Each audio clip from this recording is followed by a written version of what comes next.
Before we begin the story, let us know where you're watching from by leaving a comment below.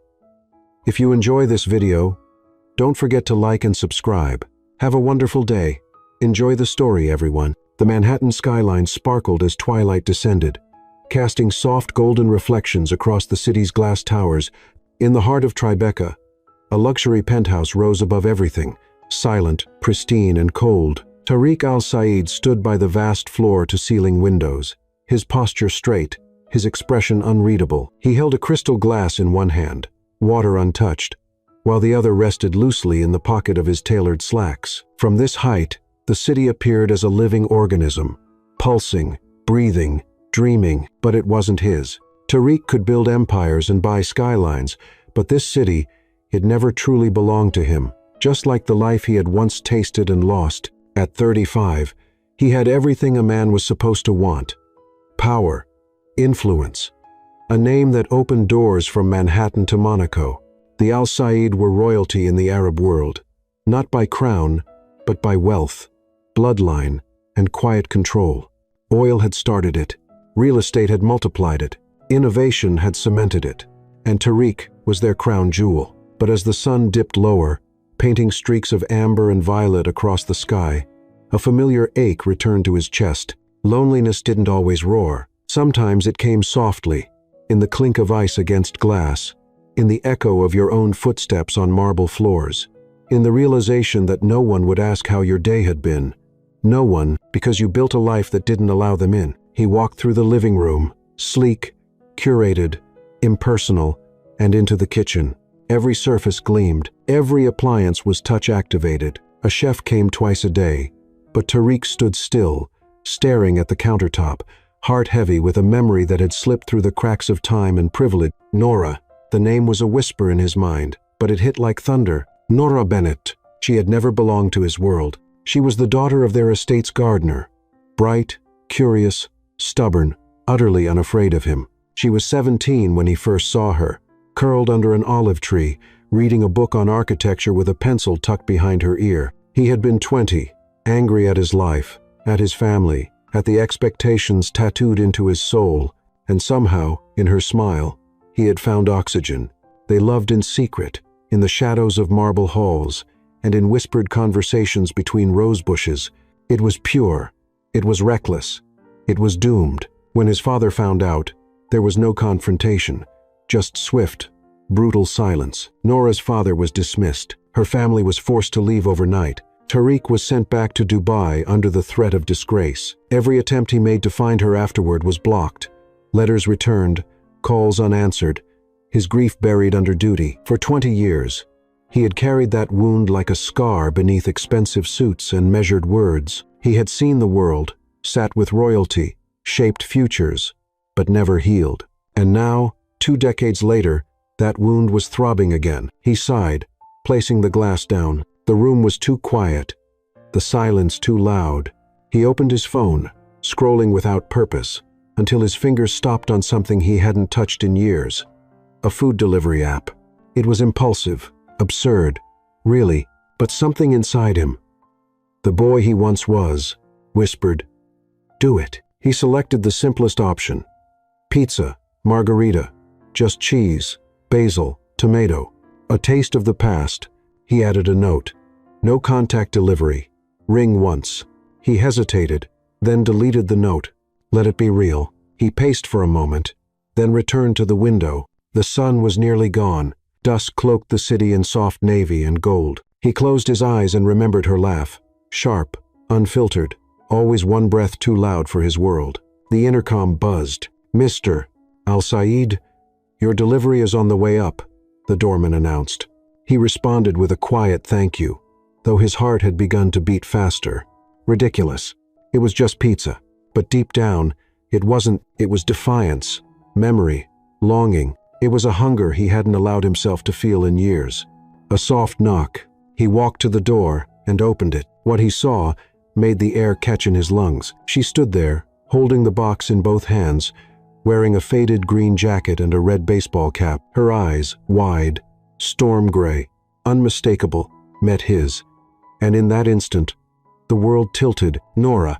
She froze, just for a heartbeat. Then her expression closed. She looked away, extended the box like it was any other delivery, and whispered, "Pizza for Al-Said." He took it without speaking, fingers brushing hers for a second too long. Neither moved, neither breathed. "Thank you," he managed, voice rougher than he expected. She nodded once, stepped back, and left. Just like that, the door closed. But the past, it had kicked it wide open. The elevator doors closed behind her, trapping Nora Bennett in a mirrored box, filled with silence and the faint scent of cologne that still lingered from the penthouse above. Her hands trembled as she clutched the insulated pizza bag tightly to her chest, even though it was now empty. She didn't look at her reflection. She didn't need to. She knew exactly what her face would show. Shock, disbelief, the wild echo of 20 years collapsing into a single glance. Tariq. She hadn't spoken his name in over a decade, hadn't allowed herself to think about the way he used to smile, shy, as though no one else in the world had ever made him laugh. She hadn't let herself remember the warmth of his hands, the late-night whispers beneath desert stars, or the way he had once promised, "No matter what happens, I'll find you." But he hadn't, not until tonight, and she had walked away without a word. The elevator dinged softly. She stepped into the lobby like a ghost, nodding politely at the doorman who offered a distracted smile. The cold air outside slapped her cheeks, but it couldn't clear the heat rising in her chest. It wasn't just shock. It was pain, anger, and a strange, dangerous flicker of something she thought she'd buried long ago. She crossed the street quickly, slipping into her rusted Honda Civic, and pulled the door shut behind her. The streetlights cast long shadows across the dashboard. Her phone buzzed with a new delivery order, but she ignored it.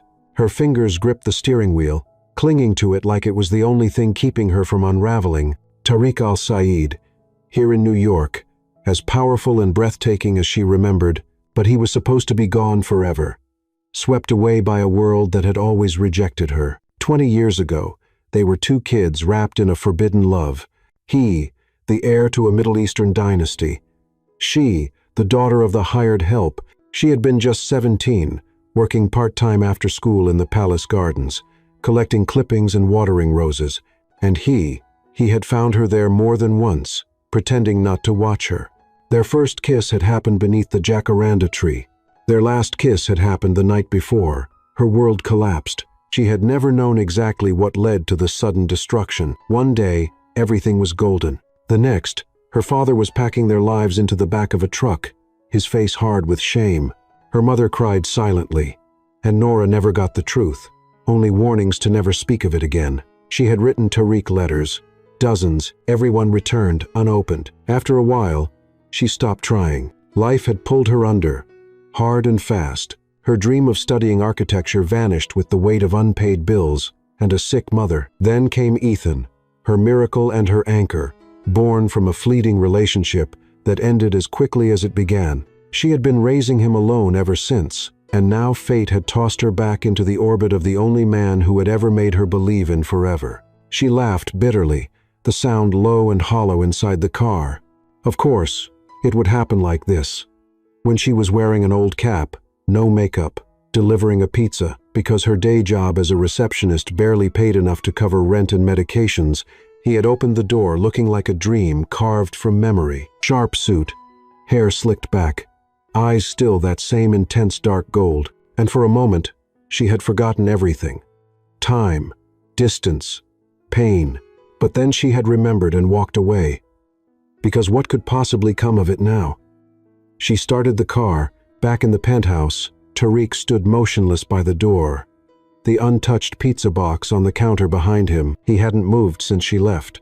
Her voice, barely above a whisper, still rang in his ears. "Pizza for Al." Said, not Tariq. Not, "Is it really you?" Not, "How could you?"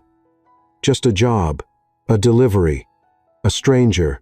But her eyes had betrayed her. They had widened for a second, full of recognition, before she'd quickly looked away, and that was all it had taken. The air in the room had changed. The past had cracked open, flooding the space with things he had tried to forget. He walked to the window again, pressing his fingers against the cool glass. Nora. Her name tasted the same, like longing and fire. He hadn't known where she had gone after the scandal. His family had silenced everything, swept it all away, like it had never happened. He had fought, once. He had tried to reach her, to call, to write, but after months of being stonewalled, punished, and sent overseas, he had given up. He thought she'd moved on, lived a happy life, married someone who could love her in peace. But now he knew the truth. She was here, in New York, delivering food in the evenings, working herself to the bone, his hands clenched. Why? Why hadn't life been kinder to her? The thought of her struggling while he had built empires made something inside him twist violently. He had everything, yet she had slipped through his fingers like sand. He turned away from the window and paced the room, restless, agitated. There were too many questions. Where had she gone after her father was fired? Why hadn't she answered the few calls he managed to make?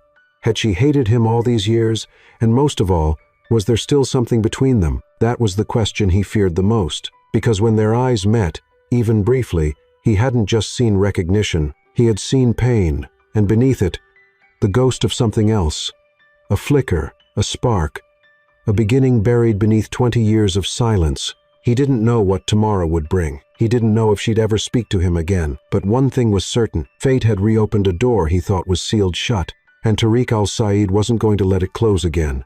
Not without trying. Not this time. Sleep didn't come.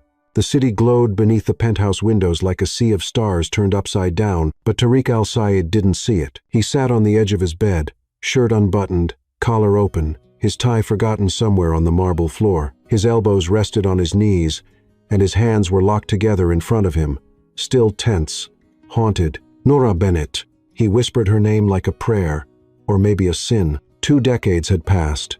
20 years of boardrooms, negotiations, private jets, wealth beyond reason. None of it had erased her. She had been buried, yes, but not forgotten. Not truly. Her memory was like a scar beneath tailored suits, hidden, but always there. And now that scar was bleeding.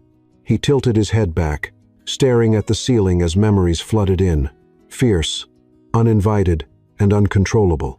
He was 19 again, wild, angry, trapped in a life scripted by tradition. His days were scheduled, his friends chosen for him, his future already carved in stone. Until her, Nora, the daughter of the palace gardener, she was light where his world was heavy. Laughter in the midst of pressure. She challenged him.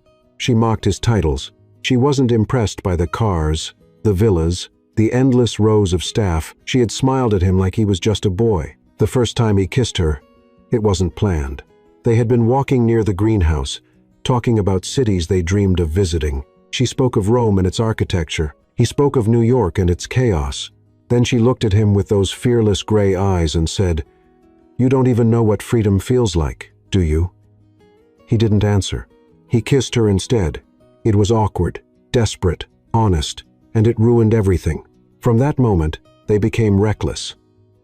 Secret meetings in quiet corners of the estate, notes hidden beneath flower pots, whispered laughter behind closed doors. For 6 months, they lived a fairy tale, one not meant for this world. Then came the storm. One morning, he was summoned. His father's expression was colder than marble, his voice sharp as steel. "You will never see that girl again." And just like that, the dream shattered. Nora's father was dismissed by nightfall. No explanation, no warning, no chance to say goodbye. Tariq had tried. God, he had tried. He called, wrote letters, sent someone to the town where her family had moved, but the answers never came. Then his family retaliated. They froze his accounts, cut his freedom, threatened to destroy her family's life completely if he didn't comply. One uncle even hinted that Nora's safety could be compromised. So he stopped. He flew back to Dubai under the weight of failure and shame, swearing he would never allow his emotions to be used as a weapon again. He built walls around his name, around his heart.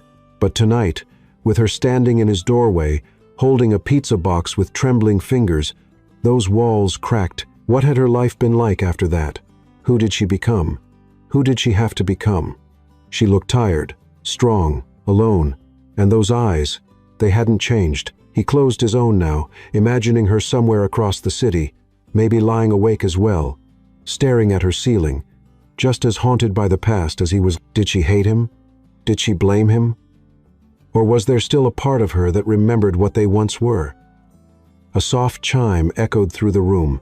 A notification from his tablet. He tapped it. It was a media update. A photo of him earlier that day, snapped by paparazzi at a conference. His face was calm in the picture, controlled. The caption read, "Tariq Al-Said, New York's invisible billionaire, returns." He looked at it blankly. The world saw a man who had it all. But tonight, he felt like the boy who lost everything. A thought crossed his mind, one he hadn't dared to entertain in years. What if he tried again? What if, this time, he didn't let her go? But what would that mean? To step back into her life after so long, to ask questions he might not be ready to hear the answers to. And, worst of all, to discover that she had moved on. He rose from the bed slowly, walking barefoot to a drawer. Inside, beneath documents and papers untouched for years, he found it. A small folded photo, faded, creased at the edges. Nora, barefoot in a summer dress, laughing beside a fountain on the palace grounds. He had taken it himself. She didn't know he'd kept it. He hadn't looked at it in a long time. But now, the image shook him. Because it wasn't just nostalgia, it was regret, longing, and something deeper. Hope. Across the city, in a cramped apartment above a bodega in Brooklyn, Nora lay awake in the dark, staring at the ceiling. Her mother's oxygen machine hummed softly beside her. Ethan's bedroom door was closed down the hall, but her thoughts were stuck in that hallway. That one moment at the penthouse door. He had looked stunned, vulnerable, and entirely, terrifyingly unchanged. She hated how her heart had leapt. She hated how, for a second, she had wanted to fall into his arms and pretend the last 20 years never happened. But life wasn't a fairy tale, and she wasn't the girl beneath the jacaranda tree anymore. She was a mother, a daughter, a woman who had fought for everything she had. And yet, when their hands brushed, she felt it. The echo, the pull, the part of her that had never really stopped loving him, no matter how hard she tried. She closed her eyes tight, swallowing the tears that threatened to rise. He had been her first love. Now he was a ghost returned to life, and nothing, absolutely nothing, could prepare her for what might happen next. The invitation came 2 days later. A message, short, respectful, and cautious, delivered via text. "Nora, I'd like to talk. Just talk. No expectations. Could I buy you coffee? Somewhere neutral. Just us." "Okay." She stared at the screen for almost 10 minutes before answering, "Fine." 4 p.m. Sunday, Cafe Bell on Atlantic Avenue. No emojis, no warmth. But she showed up. It was a small cafe tucked between a bookstore and a laundromat, unpretentious, local, and familiar. The kind of place she used to go to in her 20s when life was still unfolding. Not closing in, she arrived 10 minutes early. It gave her time to choose the table in the back. Facing the door, she wore a navy coat, clean jeans, no makeup. She didn't want to appear as if she had tried too hard, but her pulse betrayed her. Each second ticked by like a drumbeat in her ears. At exactly 4 p.m., he walked in, and time fractured. Tariq looked completely out of place, yet somehow at ease. A charcoal overcoat, cashmere scarf, and the same quiet intensity she remembered. Heads turned subtly. He wasn't the kind of man who faded into the background, not even here, but he only saw her. He approached slowly, respectfully, no sudden moves, like he was entering sacred ground. "Nora," he said gently. Her name in his voice still did something to her. A shift inside. Sharp and soft all at once. She gestured to the seat across from her. "You're punctual. I didn't want to give you another reason to hate me." She didn't respond. A barista approached. He ordered black coffee. She had already ordered a chai latte. The awkwardness hung between them like a curtain, but it wasn't empty. It was charged, heavy with 20 years of silence. "I didn't expect to see you again," Nora said first. "Neither did I," he replied, folding his hands together, his eyes steady. "But I'm not walking away this time. Not without understanding." "Understanding what?" she asked. "Why everything happened the way it did. Why my father was fired overnight with no warning. Why we had to leave in shame while your life carried on untouched." She didn't raise her voice, but her words sliced, Tariq took the blow without flinching. I didn't know they did that to him. I swear. I found out days later. By then, it was too late. They sent me to Dubai. I tried to reach you, Nora. I wrote. I called. My family blocked everything. Nora scoffed, but her grip on the cup tightened. I thought you gave up on me, she whispered. I didn't, he said, but I was too young, too powerless, and too afraid. Their eyes locked. For a moment, they were back under the jacaranda tree. He sighed, voice raw. You were the only thing that ever felt real. You still are. The barista returned, interrupting the moment with their drinks. Nora took a long sip, trying to calm the storm inside. I thought I was over this, she admitted, but seeing you again, it brought it all back. Everything I buried. Tariq leaned forward slightly. What happened after? Nora looked away. We moved to upstate New York. My dad drank himself into silence. My mom fell sick a few years later. I got into college for architecture, but dropped out to care for them. Then Ethan came along. The mention of her son softened Tariq's features. He's brilliant, Tariq said gently. I didn't expect that. I didn't expect any of this. She raised an eyebrow. What did you expect? A happy reunion? A second chance? No, he said quietly. I just wanted to know the truth. Her voice trembled now. The truth is, I hated you for a long time, for being free, for forgetting me. I never forgot you. The silence after that was thick. Nora took another sip, then looked at him, truly looked. He seemed different, older, of course, more controlled. But there was something underneath, a tiredness, a quiet hunger for connection, not for domination, not for status, just something human. She spoke softly. Do you have a family? My mother, 2 brothers, they're still in Abu Dhabi. They want me to marry some ambassador's daughter. They've been trying to arrange it for years. And you? She asked. I've never married. Nora blinked, surprised. I couldn't, he said. No one ever came close. Those words, so simple, knocked the air out of her chest. He meant it. She knew it. And that scared her. Nora, his voice lowered. I'm not here to disrupt your life. But I need you to know something. That day at the door, when I saw you, I realized I was still lost, that no amount of money or success ever erased you. Her defenses rose again. You think it's that simple?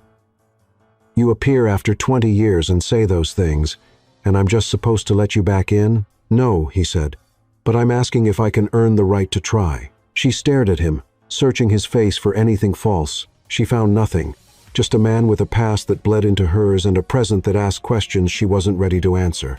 The clock on the wall ticked. People came and went, but inside their corner of the cafe, time held its breath. Finally, she spoke, quietly but firmly. I'm not that girl anymore. I have responsibilities. A son, a sick mother. My life is not yours to step into just because you remembered me. I understand, he said. Another long pause. Then she added, but I can't deny it. Seeing you again, it shook something loose. His gaze softened. I don't know where this goes, she said, but maybe we can start with honesty. He nodded. I'll take that. They sat for a few more minutes, sipping in silence, not healed, not whole, but open for the first time in years. And just before she stood to leave, Nora glanced back at him and said something unexpected. Don't disappear again. The next time they met, it wasn't planned. It wasn't grand or dramatic. It was just human. A Saturday afternoon, the sun low and sleepy over Brooklyn. Nora was running late after her shift at the clinic where she worked part-time on weekends. Her mother needed medication, and Ethan had finished his coding club early. With no other option, she texted Tariq, a message hesitant, filled with unspoken apologies. Would you mind picking Ethan up from the community center? I'm stuck in traffic. He's done, too. The answer came immediately. Of course, I'm on my way. She hadn't expected it to feel so easy or terrifying. Tariq had never met Ethan properly, not beyond the quiet stare exchanged through a penthouse doorway. But when he arrived at the center, the boy was waiting outside on the steps, hoodie zipped to the chin, a worn backpack slung over one shoulder. He was 13, tall for his age, with Nora's jawline, and though Tariq hadn't dared admit it before, unmistakably his own eyes. Golden brown, curious, cautious. Ethan? Tariq asked gently as he approached. The boy looked up, brows furrowing. You're my mom's friend?" Tariq nodded, offering a hand. "Yes, I'm Tariq. She asked me to pick you up." Ethan didn't shake it. Not yet. He just stared. There was a flicker of calculation behind those young eyes, like a boy used to reading people fast, growing up too soon. Finally, he nodded. "Okay, thanks," he said simply, and climbed into the passenger seat of Tariq's car. The ride was quiet at first, not awkward, just still. Ethan glanced out the window, fingers tapping a rhythm against his leg. Tariq, hands steady on the wheel, dared a question. "So, you like coding?" Ethan turned to him, surprised. "Yeah, I'm working on a game, just for fun." Tariq's smile was subtle. "What kind?" "A puzzle game, where you have to build machines to fix broken worlds." That answer made something stir in Tariq's chest. He nodded slowly. "Sounds like something we could all use." Ethan blinked. Then, to Tariq's quiet shock, he chuckled. And in that chuckle, that dry, smart, quietly amused sound, Tariq heard Nora, heard himself, heard them. He dropped Ethan off in front of their building. Nora was already home, waiting outside. As the boy climbed out, Tariq called softly, "Ethan." The boy turned. "I'd love to see the game someday." Ethan hesitated, then gave a shy half-nod. "Maybe." Then he disappeared inside. Nora walked toward Tariq slowly, eyes questioning. "Well?" she asked. He smiled. "He's extraordinary." She folded her arms, exhaling with a mix of pride and exhaustion. "He's also guarded, like someone who's had to grow up watching me fight every battle alone." The words hit harder than she knew. Tariq looked at her, not with pity, but with something deeper. Respect, regret, a quiet ache. "I'd like to spend more time with him," he said gently. "If that's okay." Nora paused, uncertain. "He's not a project, Tariq. He doesn't need a savior. Just consistency. Truth. I understand. You don't get to come in and play hero for a week and disappear." "I'm not leaving," he said, his voice quiet but firm. And she believed him, because something in his eyes had changed. Over the next few weeks, things unfolded without ceremony. Tariq became a presence, not intrusive, but steady. He helped with pickups, joined them at the park, sat through a science fair, and cheered louder than any parent in the room when Ethan presented his solar-powered robot. At first, Ethan was cautious, guarded, but curiosity chipped away at fear. Tariq didn't try too hard. He didn't push. He asked questions, listened, shared stories about architecture and building cities, letting the boy's imagination run wild. And then, one afternoon, it happened. They were seated on the floor of Nora's small living room, going over the blueprint of a dream tree house Ethan had drawn, complete with solar panels, hidden rooms, and a library. Nora watched from the kitchen, unnoticed. Ethan looked up at Tariq and asked casually, "Did you ever want kids?" Tariq blinked. "I didn't think I'd be allowed, not in the life I was expected to live. But now," Tariq hesitated, then said, "Now I think it's the only thing that would have made all the rest of it mean something." Ethan nodded slowly. And then, in the smallest, most natural voice, he whispered, "Cool." Nora turned away, blinking back tears. Later that night, as she tucked Ethan into bed, he said, "I like him." She smoothed his hair.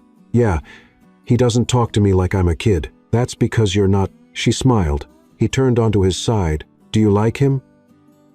The question hung in the air. Nora sat quietly, then answered honestly, "I don't know. I did a long time ago, and sometimes I think I still do." Ethan yawned. "He kind of feels like a dad." Nora froze, but Ethan was already asleep. She stepped out into the hallway and leaned against the wall.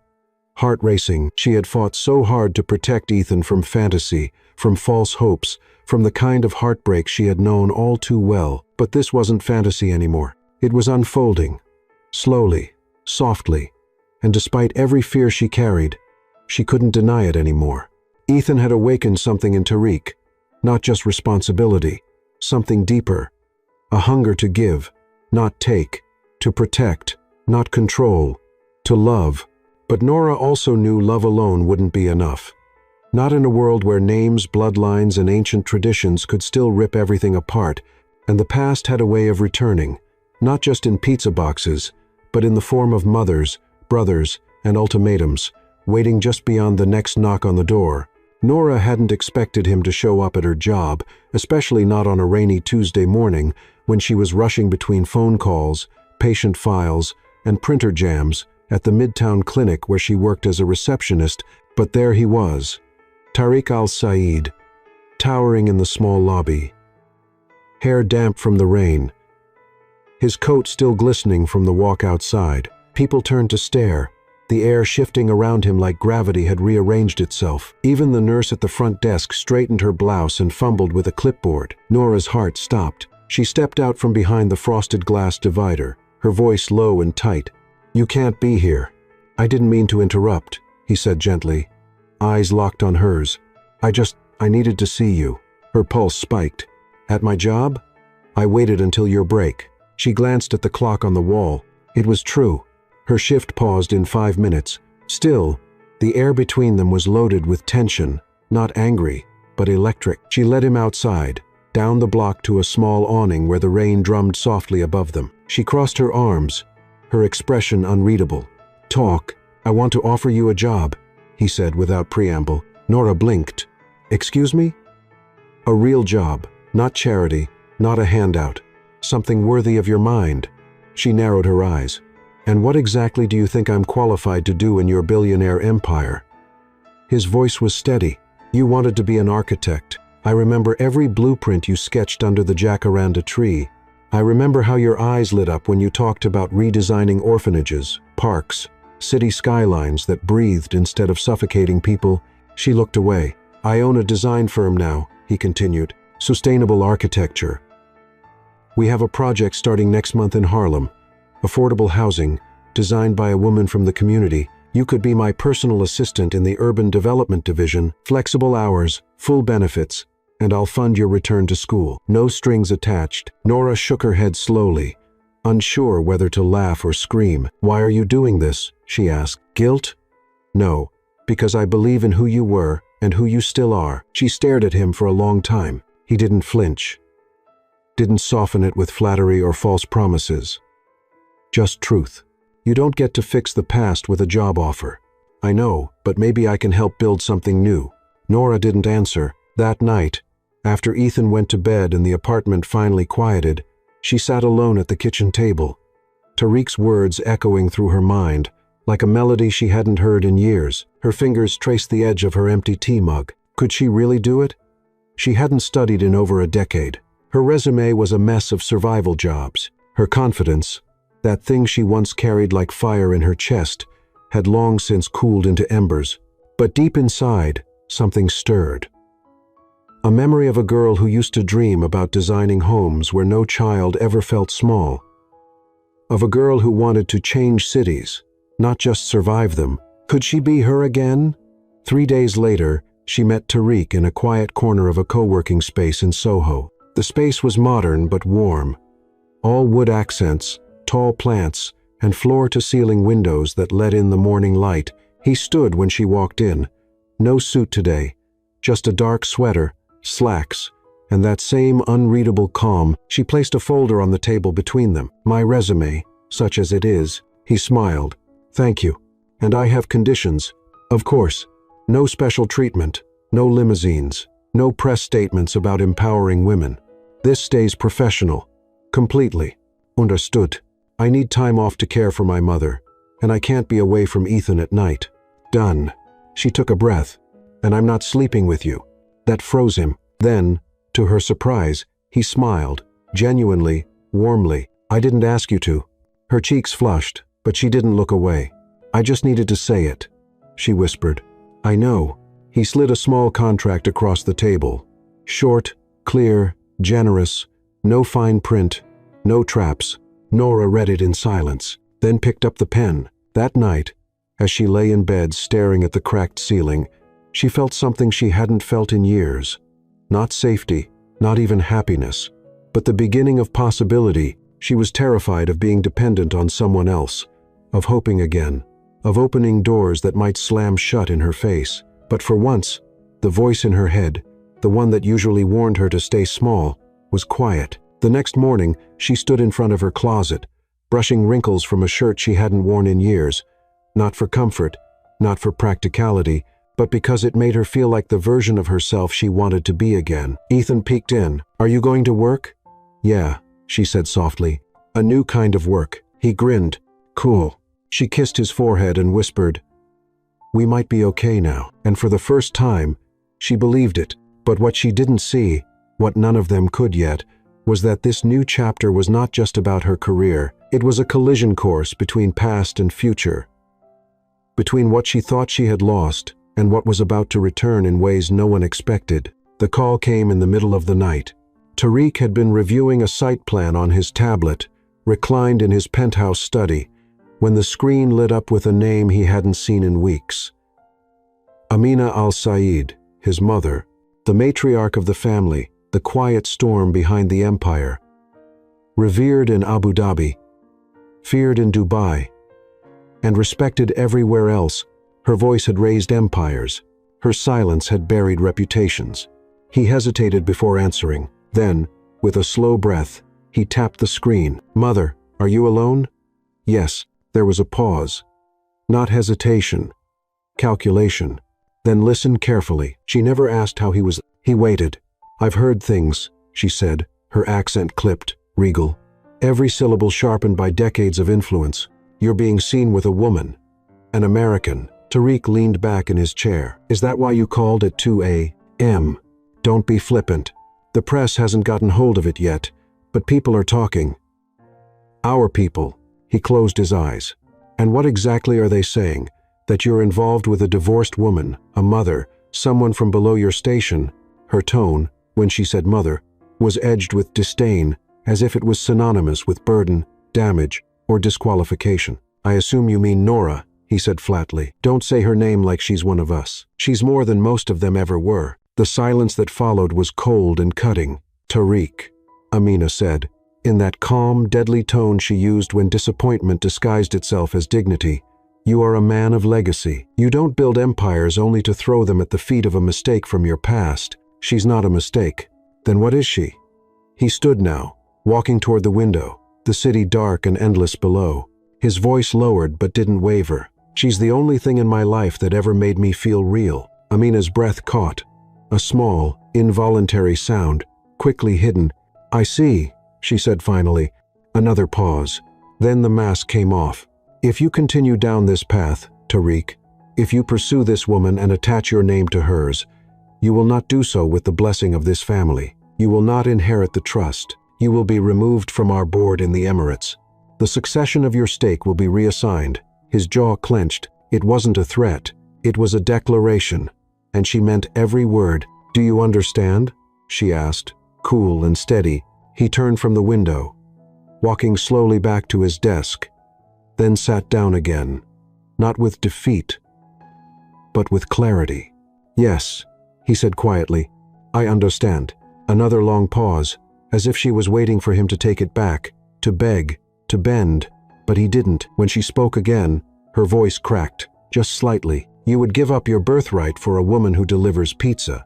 He could have explained, could have said it wasn't about money, that he had his own wealth, his own identity, that what he wanted wasn't about rebellion, but about becoming whole again. But he didn't. He simply said, "I would give up everything not to lose her a second time." Silence. Then the line went dead. No goodbye, no forgiveness, no promise of reconciliation. He placed the phone face down on the table and stared at it. Then, slowly, stood again, the room feeling colder. Somehow, his heart wasn't racing, his hands weren't trembling, but something inside him had shifted permanently. A thread severed, and for the first time in his life, he didn't feel owned. Later that morning, he found Nora at the office, seated in front of her screen, reviewing community proposals for a new green space initiative in Harlem. She looked focused, her brows drawn, pencil tapping lightly against the desk. "Hey," he said gently. She looked up. "Morning." He paused, then asked, "Can we talk?"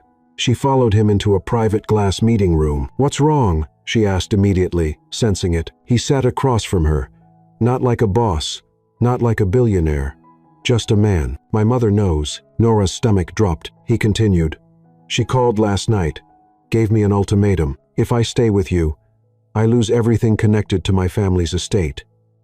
Titles, position, inheritance. Nora blinked, and I told her I'd choose you. The silence that followed was thunderous. You did what? She whispered. I'm not letting you go again. Not for anyone. Her eyes welled. But she shook her head. Tariq, this isn't fair. You shouldn't have to. I want to. Do you understand? All my life, I've been following a script someone else wrote, and the only chapter that ever made sense was us. I lost it once. I won't lose it again. Tears slipped down her cheeks. But I'm not that girl anymore, she said. He reached across the table, taking her hand. Then let's start over as who we are now. She didn't answer right away, but she didn't pull her hand away. That afternoon, as she walked home through the fading sunlight, Nora felt a strange, powerful weight in her chest. Not fear, not sadness. Responsibility. Because this wasn't just about a man choosing her. This was about a man choosing to change everything for her. And part of her, the part still learning how to trust, wondered, could she live with that? Or could she finally allow herself to believe that she was worth being chosen? The phone rang just after midnight. Nora was in bed, wrapped in the warmth of blankets and the quiet breathing of a sleeping Ethan in the next room. Rain tapped softly against the window. The day had been long, but something in her had finally started to feel still, as if the ground beneath her wasn't about to collapse for once, until the phone shattered everything. Brooklyn General, said the voice on the other end. Miss Bennett, it's your mother. There's been a decline. The next moments unfolded in fast forward. Coat over pajamas, keys in hand, a cab hailed in the rain. Ethan left under the care of Mrs. Donnelly next door, who barely had time to ask what was wrong before Nora vanished into the dark. The hospital smelled like bleach and fear. 3rd floor, palliative wing, room 312. Her mother lay still, her skin pale against the stark white sheets, eyes fluttering open only when Nora entered. Sweetheart. Her voice was weak, barely audible. You came fast. Nora choked on the lump in her throat. Of course I did. You scared me. The older woman smiled faintly. Not the first time. Tears slipped down Nora's face as she leaned in, brushing hair back from her mother's damp forehead. Her pulse was faint beneath her fingers. They said there's not much time, Nora whispered. I know. The machines beeped softly. Somewhere down the hallway, a nurse laughed. The sound so out of place it felt like an offense. I'm sorry, Nora said. I should have done more. I should have gotten you better doctors, better care. Stop. Her mother's hand, frail and cold, closed over Nora's. You did everything. You've carried all of us. You've been more than I ever could have asked for. Nora sobbed quietly, forehead pressed to the blanket. Her mother struggled for breath. There's something I need to say. Nora looked up. Don't push him away, she whispered. He loves you. And he loves Ethan. I saw it. I felt it. Nora froze. You mean Tariq?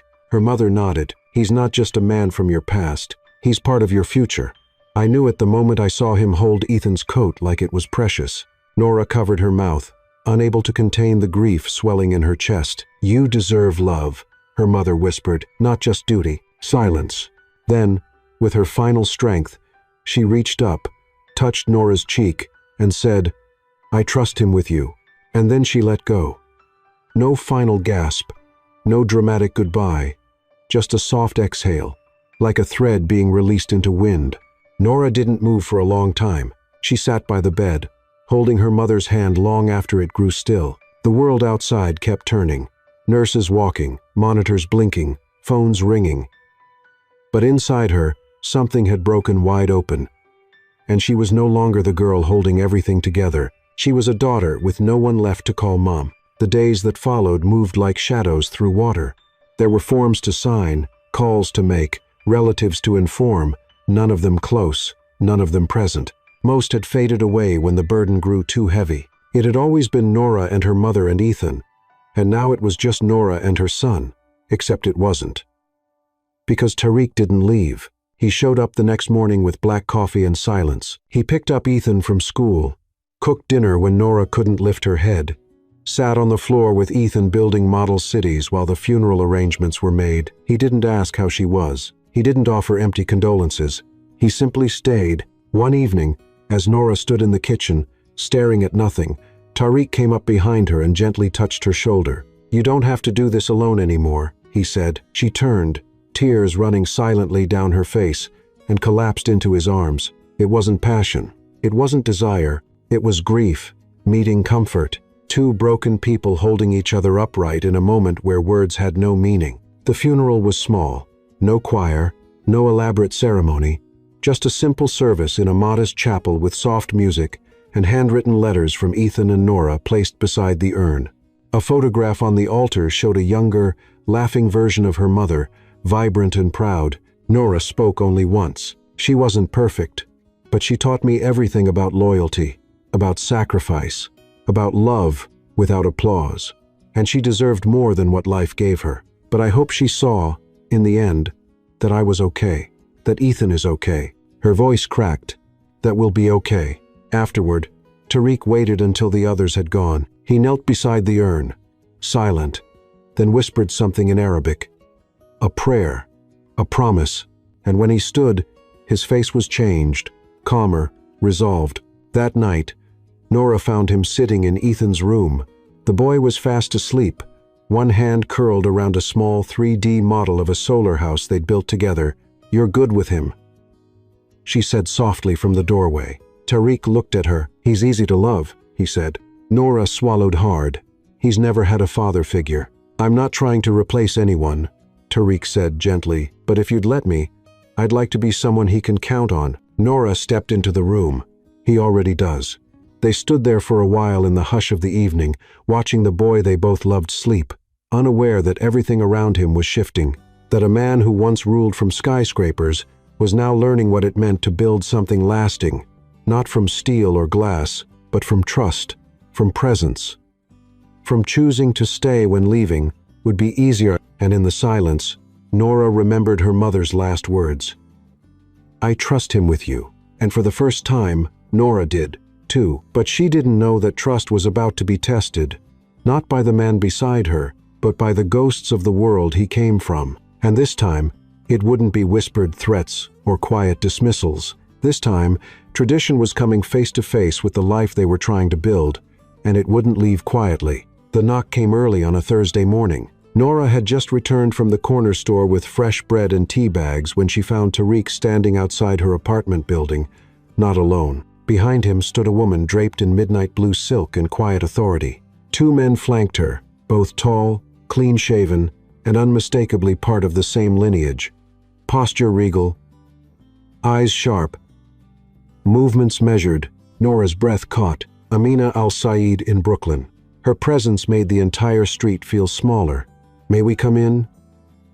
Tariq asked softly, sensing the rising tension in Nora's chest. She nodded, swallowing hard. Of course, inside the apartment, the contrast was glaring. The simplicity of Nora's modest home photos taped to the fridge, a chipped mug on the counter. Ethan's schoolbook scattered on the table seemed almost fragile under the quiet scrutiny of the Al-Said family. Amina sat carefully on the couch, adjusting her headscarf with elegant precision. Her sons stood behind her like guards. Tariq remained by Nora's side. Nora, composed but trembling inside, poured tea into mismatched mugs. She offered one to Amina.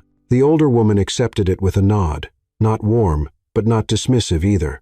The silence that followed was unbearable. Finally, Amina spoke. "My son has made his position clear." Nora said nothing. "I did not raise him to follow whims, but I respect his conviction, and I do not travel across oceans without purpose." Nora met her gaze evenly. "And what purpose brings you here?" Amina's eyes did not blink. "To understand what kind of woman holds my son's loyalty so tightly." The words could have been cruel, but they weren't. They were calculated, testing. Nora didn't flinch. "I don't hold anyone," she said calmly. "If Tariq is here, it's because he chooses to be." The second son, Omar, shifted slightly, clearly unused to women who spoke with such quiet defiance. Amina took a long sip of tea. "And the boy?" she asked. Nora's spine straightened. "Ethan is my son. He's not asking for your name or your approval." Amina tilted her head. "But my son is offering both." Another silence. Tariq finally stepped forward. "Mother, I didn't bring you here to interrogate her." "I know," Amina said, her voice even, "but I cannot return to Abu Dhabi and pretend nothing has changed. My eldest son has broken with centuries of expectation. That does not go unnoticed." Nora stood now, hands steady. I'm not asking for your blessing, but I won't apologize for who I am. To everyone's surprise, including Tariq's, Amina smiled. It was faint, but real. You are strong. Nora didn't respond. Amina turned to Tariq. And the boy? I'm beginning the process to adopt him legally, Tariq replied. Amina's gaze returned to Nora. You would allow that? Nora's jaw tightened. Ethan deserves someone who stays. Tariq stays. Another silence. Then Amina stood. The room seemed to shift. If you are to be part of this family, she said slowly, then the world must see it. Not in shadows. Not in secrecy. Nora frowned. What do you mean?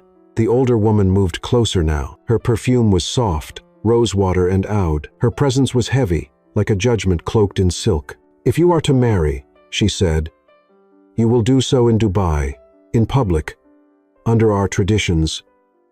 With honor, the words struck like a bell in the quiet room. Nora blinked. Marry. Tariq's voice came low. It's a condition. Nora looked at him, stunned. You knew. He nodded. She told me last night. I didn't want to pressure you. Amina added. This isn't about pressure. It's about legitimacy, protection, dignity. Nora looked at her, then at Tariq, then at the space around her. Small, lived, imperfect. And then she thought of Ethan, the boy who had asked once, in a whisper, do you think he could ever be my real dad? Nora's heart thundered. I need time, she said quietly. Amina nodded, unsurprised. Of course, but understand, the door does not stay open forever. Then, without another word, she left. The brothers followed.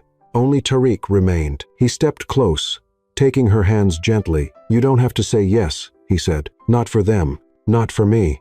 Nora looked at him, eyes glassy. But do you want me to? Yes, he whispered. I want to wake up with you every day. I want Ethan to know he's ours. I want the world to know you're the best decision I ever made. Her lips parted, but the words wouldn't come. Instead, she nodded once, turned away, and whispered, I just need to breathe. That night, she sat on the rooftop of their building, wrapped in a blanket, eyes fixed on the New York skyline. Tariq joined her, sitting in silence. The wind was cold, their futures uncertain. But one thing was clear now. The story wasn't just about love anymore. It was about legacy. And the price of writing your own. The invitation wasn't spoken. It didn't need to be. One evening, just as the last rays of sunset melted across the skyline, Nora received a message from Tariq. Meet me at the rooftop. No context, no urgency, just a place and an unspoken promise. Nora tucked her phone away and climbed the familiar stairs, the cool concrete under her shoes reminding her how far this little building had carried her through years of exhaustion, resilience, and quiet survival. But tonight, her steps felt different, lighter. When she pushed the door open, the rooftop had changed. Strings of warm lights danced between the railings. A soft rug had been rolled out under the stars with low cushions, candles flickering gently at the corners. And Tariq was there, in dark slacks and a white open-collar shirt. Barefoot, standing beside a small table set for two. Nora froze. I didn't want this to be grand, he said. Just true. She took a breath and stepped forward, heart echoing in her chest. Tariq pulled out her seat, silent and intentional. They sat, ate slowly, their words light. School updates from Ethan, the final draft of her re-entry essay for architecture school. The city's winter coming sooner than expected, but underneath it all, something deeper pulsed, and as the sky darkened, Tariq leaned forward. Nora, he said gently, can I ask you something, without the weight of family or history or expectation? She nodded, already bracing herself. What would your life look like, he asked, if you weren't just surviving anymore? Her eyes welled immediately, not with fear, but with recognition. I don't know, she whispered. I've never had the luxury of asking that. You do now, he said. You have me. You have Ethan. You have a new chapter waiting. Not because I saved you, but because you never stopped saving yourself. Nora looked at him, lips trembling. I'm not used to people offering me things without taking something in return. I don't want anything from you, he said, except this. He stood, reached into his jacket, and pulled out a small box. Nora's breath caught. I didn't bring this from Dubai, he said, opening it. I had it made here. Simple, honest, new. Inside was a ring, a single diamond in a platinum band, shaped like a winding path with two lines merging into one. "Nora Bennett," he said softly, "will you marry me?" The world stilled, and for the first time in a very long time, Nora didn't feel like she had to run. She stood slowly, looked him in the eyes, and nodded. "Yes," she whispered. "Yes." He slipped the ring on her finger, and when their hands met, everything that had felt broken now felt chosen. But something else shifted that night, quietly inside her. In the days that followed, Nora saw the world with new eyes. Not as someone tolerated or endured, but as someone accepted, celebrated. She walked through Tariq's world business meetings, gala invites, property unveilings not as a tag-along, but as an equal. He never introduced her as his fiancée with pride in possession, but with awe in partnership. People noticed, whispers followed them, but Nora held her head high. And Ethan bloomed. He started calling Tariq Dad on his own, tentatively at first.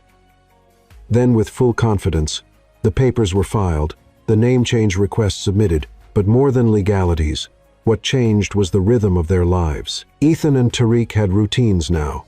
Weekend bike rides, chess matches on Thursday nights, tech projects sprawled across the living room floor, and Nora went back to school. She walked into her first architecture class, trembling, the oldest student in the room, out of practice, out of place. But when she opened her notebook, something inside clicked. Designing wasn't about lines and measurements. It was about creating space where people felt safe, held, seen. Exactly what Tariq had given her. Exactly what she would now give to others. At night, when Tariq held her, one hand on her back, the other gently tangled in her hair, she no longer wondered why he loved her. She finally believed she was worth loving, but not everyone agreed. In the background, invitations were sent, plans unfolding in Dubai, a wedding whispered about among dignitaries and royals, a list of names, a stage being set, and within that stage waited a new set of challenges, because even as love blossomed, old powers watched, and not everyone was ready to accept a Brooklyn woman with calloused hands and a child from another man as part of the Al Said legacy. Still, Nora stood firm. She was no longer walking into their world as a guest. She was walking in as a bride, not because she belonged to Tariq, but because they belonged to each other and the world.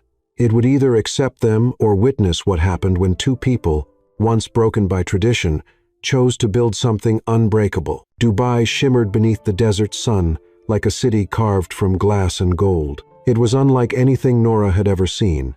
Skyscrapers that sliced through the sky like silver blades, fountains that danced to music, and silence that somehow still carried the weight of centuries. Everything in the city seemed to whisper of both tradition and ambition, history and future. And now, at the heart of it, she stood, bride, foreigner, mother, chosen. The wedding had taken months to prepare, but Amina Al Said had ensured that every detail reflected honor, not extravagance. This was not about flaunting wealth. It was about showing the world, and especially the Arab elite, that this union wasn't a scandal. It was destiny. The ceremony was held at the Al Said family palace, nestled behind ornate gates, and a long path lined with white jasmine trees and polished stone. The garden was transformed into a scene from a dream, rows of white silk chairs under elegant arches, lanterns hanging like stars, and a canopy of soft rose petals floating in shallow pools beside marble walkways. Nora stood behind an embroidered curtain, heart pounding in her chest. Her dress, hand-stitched in both New York and Dubai, was a fusion of cultures. The bodice was simple and elegant, with subtle floral embroidery across her chest and arms. Over it, a soft, sheer veil edged with gold traced the shape of her face and flowed down her back, held in place by a delicate tiara gifted by Amina herself. She had never imagined herself in such a dress, never dared to dream of this moment. But now it was real, and it wasn't about opulence. It was about respect, acceptance, love. Outside, guests had gathered. Royals from neighboring countries, business titans, American investors, and family from both continents. A translator whispered through earpieces as verses were spoken in Arabic and English. Traditions were honored, cultures met, and at the center of it all stood Tariq. In traditional attire, an immaculate bisht over a white kandura, he looked like a king, waiting not for a queen, but for a partner. Ethan stood beside him, wearing a matching white thobe. Composed, the ring box clutched tightly in his small hands. The music changed. A hush swept across the garden, and the curtain was pulled aside. Nora stepped forward, and everything, every whisper, every glance, every doubt, fell silent. She walked down the aisle with her head held high, not to prove anything, but because she finally believed she belonged. Tariq's eyes never left hers. When she reached him, he whispered, "You're home." The vows were spoken in two tongues. In Arabic, for his ancestors. In English, for her soul. They exchanged rings under a canopy of jasmine and silk, and when Tariq placed the ring on her finger, he didn't say, "I promise." He said, "I choose you again, every day." Nora's voice trembled as she replied, "And I choose the life we're building, the one we never thought we'd have." When they kissed, the applause came not in waves, but in something deeper, a collective exhale, because this wasn't just a wedding, it was a declaration that love, when real, makes room where the world draws lines. After the ceremony, the reception blended elegance with warmth. Western music followed traditional oud melodies. Gold platters carried Lebanese sweets, New York cheesecake, and Moroccan tea. Children danced beside dignitaries. Cultures clashed and then embraced. Amina stood at the head table. When it was her turn to speak, the garden stilled. She held her glass gently and said, "Many of you questioned this union." A pause. I did, too. Everyone waited. But today, I saw a woman who carries grace, a child who carries Tariq's heart, and a love that carried both of them through fire. Her voice softened. "Nora, you are now Al Sayed, not by blood, not by permission, but by strength." She raised her glass. "Welcome, my daughter." Nora blinked back tears as murmurs of agreement rippled through the crowd. Later, under the stars, Ethan found Tariq by the reflecting pool. "Can I still call you Dad?" Tariq crouched beside him. "You don't have to ask anymore." They hugged, tight and silent.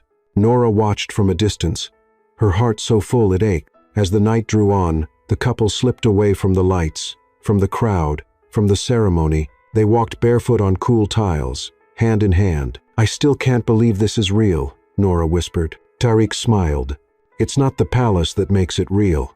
It's you." She leaned her head against his shoulder, eyes closed. For so long, she had believed love was a wound, a risk, a weakness.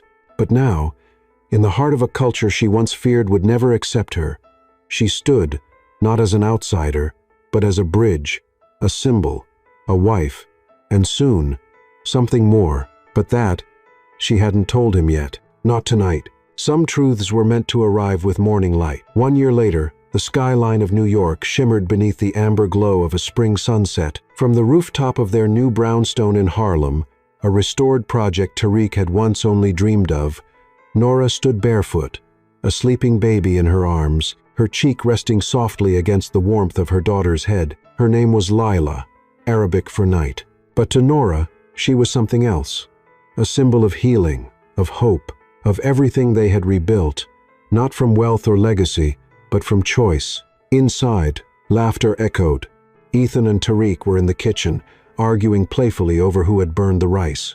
Music played in the background, a soft playlist Nora had created for calm mornings, but that somehow always found its way into their nights. On the walls, framed sketches hung, some of Ethan's early coding designs, others of Nora's final architecture projects. And above the fireplace, one image, a simple black and white photo from their wedding, captured a moment of peace amidst a whirlwind year. Life wasn't easy, but it was theirs. Nora had returned to school full-time after the wedding, finishing her architecture degree with honors. She had taken a position in Tariq's firm, not as his wife, but as one of the lead minds on sustainable housing design. The first time she signed off on a project bearing her full name, Nora Bennett Al Sayed, she cried, not because of pride, but because she had finally earned her place in every room she walked into.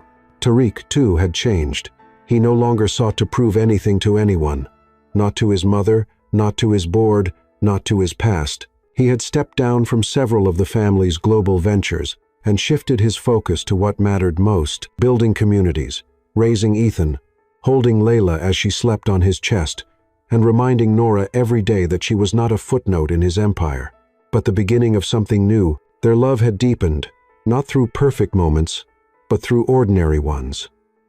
Midnight feedings, missed trains, silent arguments in crowded rooms, Sunday pancakes, rainy mornings, to forgotten anniversaries quickly redeemed with rooftop tea and handwritten notes.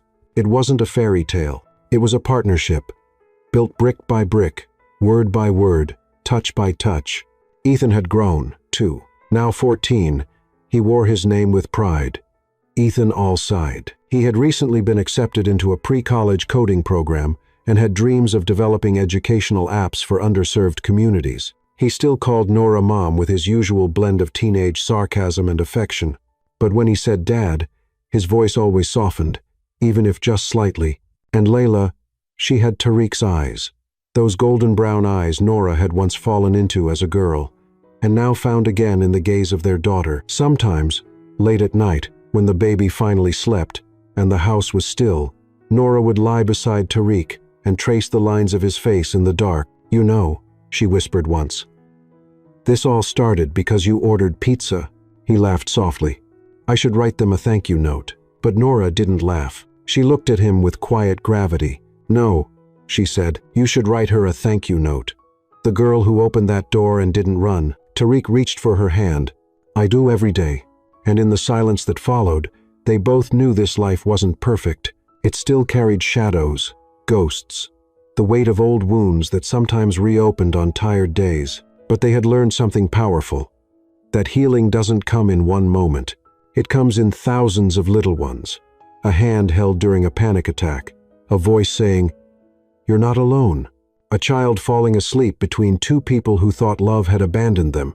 And slowly, those moments add up to a life, to a family, to a future. That night, as the city hummed below and the stars blinked overhead, Nora whispered into Layla's ear, "You're the proof that love doesn't die. It just waits." Far away, in a quiet room in Abu Dhabi, Amina Al-Saeed watched a video message on her tablet. Layla's first steps, Ethan helping her wobble forward, while Nora cheered in the background. The older woman didn't smile, but she didn't turn it off either. Instead, she placed a hand over her chest and whispered, "May you be stronger than we were." Back on the rooftop, Tariq joined Nora, wrapping his arms around her from behind. They stood there, the three of them, with the memory of everything they'd endured, staring at the horizon. And in that quiet, golden moment, there were no titles, no scandals, no past, just a man, a woman, a child asleep in her arms, and a tomorrow they would meet together. Some stories don't begin in castles or candlelight. Sometimes they start with a heartbreak that never healed, a child raised in silence, and a knock on the door that changes everything. He was born into power, she was forced into survival. But love made them equals. They didn't get back the years they lost, but they built something stronger. Truth, trust, and a future neither of them thought they deserved. And in the end, it wasn't the wealth, the palace, or the family name that mattered. It was the quiet moments. The child calling him Dad, the way she smiled again, the life they chose together.